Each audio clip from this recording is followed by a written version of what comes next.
My name is Rob Spence, and I'm a cyborg. I lost my eye after a shotgun accident 6 years ago.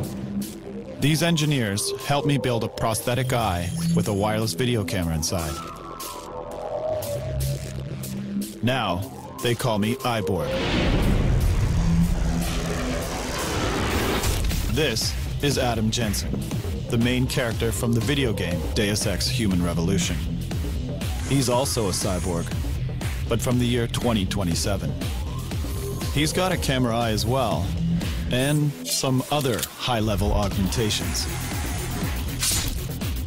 I recently traveled around the globe to meet some of today's most advanced cyborgs.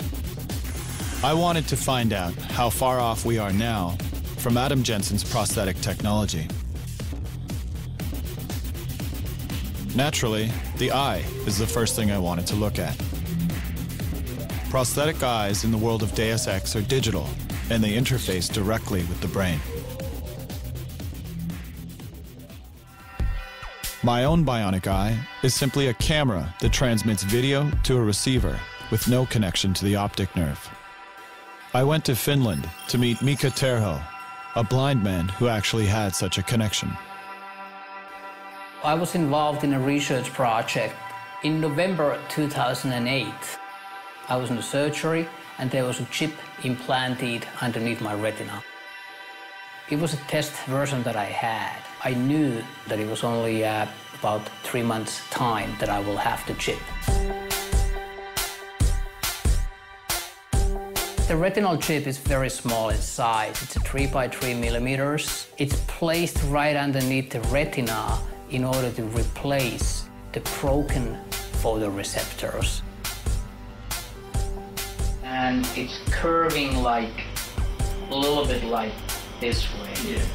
Oh, it's okay. It must be a banana. I mean, that's what it looks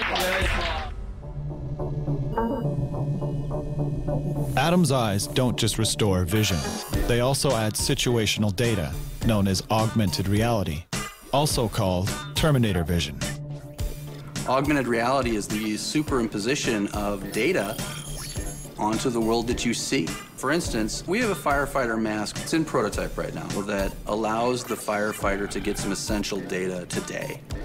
It uses relatively low fidelity computer processors to present them with oxygen levels, ambient room temperature. In this world, in the firefighter environment, if you make a fist, it activates the menu, and it puts the menu in your hand, and it's actually on your fingertips. I anticipate within the next year we'll have functioning prototypes, and then the following year we'll have products that we can bring to market.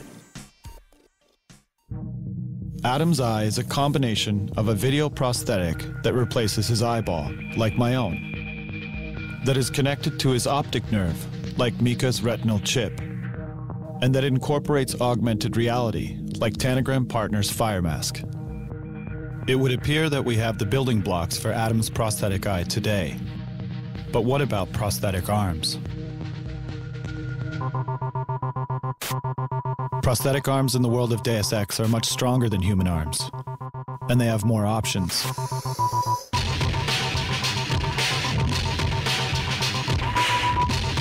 They're more accurate, and they even help you play piano better. Meet Jason Henderson from West Virginia and Kieran McCammon from California.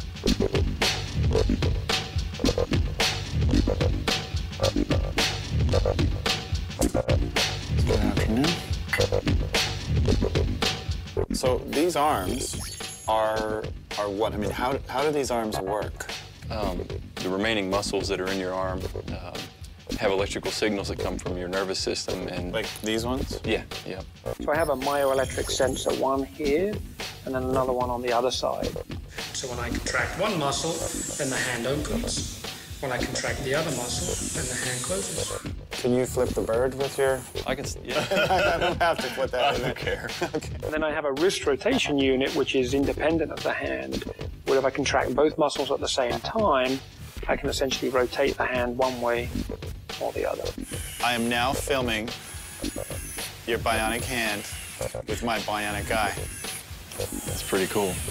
So it's kind of, I'm thinking, but I'm not thinking, okay, I've got to open my hand. I'm just thinking as if I had a hand there and I just want to open it.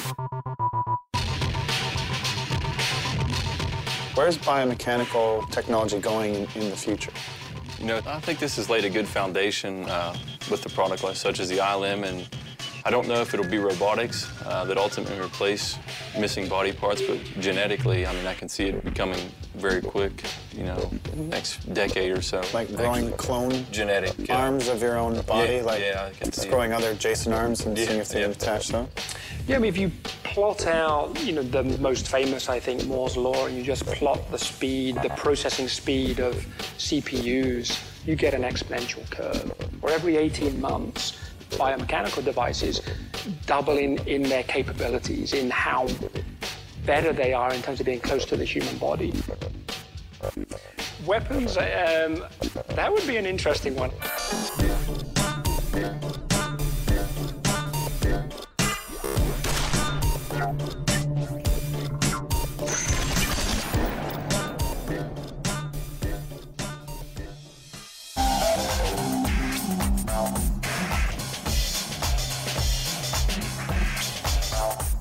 Adam has prosthetic legs that are faster, with more endurance and power.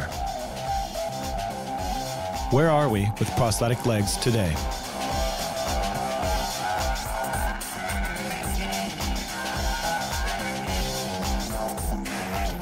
I met with David Johnson, a research and development engineer at Össur, a world-leading prosthetic legs company in Iceland.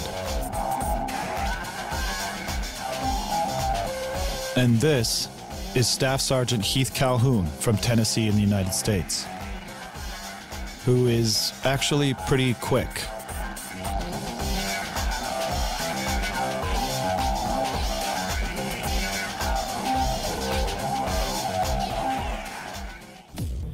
Well, my name is Heath Calhoun, and I guess technically I ski for the United States Disabled Ski Team, and I was wounded with the United States Army back in November of 2003, and kind of led me on the path that I'm on now.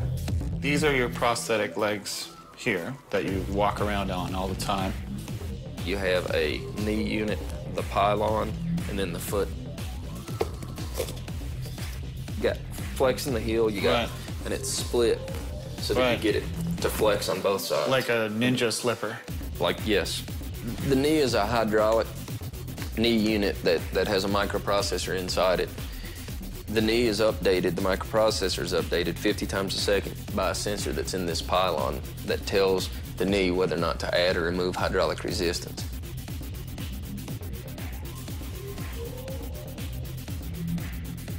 Yeah, I'd really like to see a leg that will do stairs. Right now, that's just a really big hurdle as a above-knee amputee that we have to overcome. You're able to use your thigh muscles to be able to push yourself up, and we just don't have that.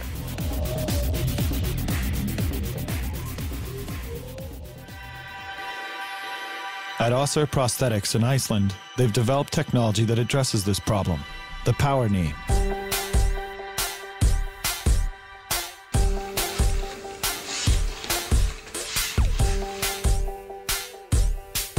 What's the difference between the power knee and most legs on the market? Most legs on the market, the microprocessor ones, use braking systems and they catch you if you fall. None of them gives you power.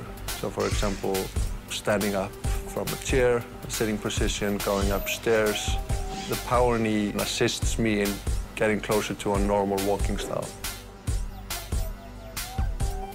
As somebody who's at a company developing this stuff, do you find that technology is moving more quickly as time goes on? Yeah, I think technology moves more quickly now. At the moment, it's more a matter of what you can imagine. I mean, who says that a normal human leg is the optimal thing for you? I mean, the species evolved to this leg that we have now, but who says that's the end of the line? You're shaking like crazy. So you realize the last time I shot a gun, I blew this eye out, right? Quit shaking. That was close.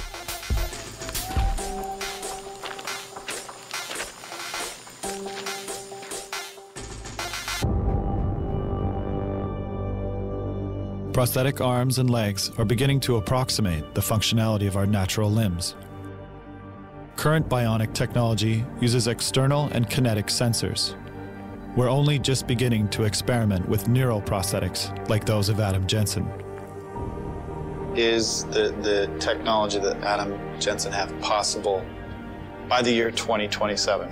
Absolutely. Absolutely will we get there. But the real challenge is the brain-to-machine interface. Every brain is unique, and it grows based on your experience. So where you process a certain piece is relatively where I process it, but there's not an exact location. Well, if you compare any other technical device, cell phones or whatever, and then just the rate of development is so quick. So retinal implants, artificial prostheses will definitely follow the same path. That's an interesting one. I mean, choosing to have your limb removed so you can get a bionic replacement because it's better than the real thing. I'm sure there's going to be a lot of ethics debates around whether that's even medically ethical. I think technology moves quicker than we imagine. And there are small places here and there in the world trying to do stuff that you don't even know about.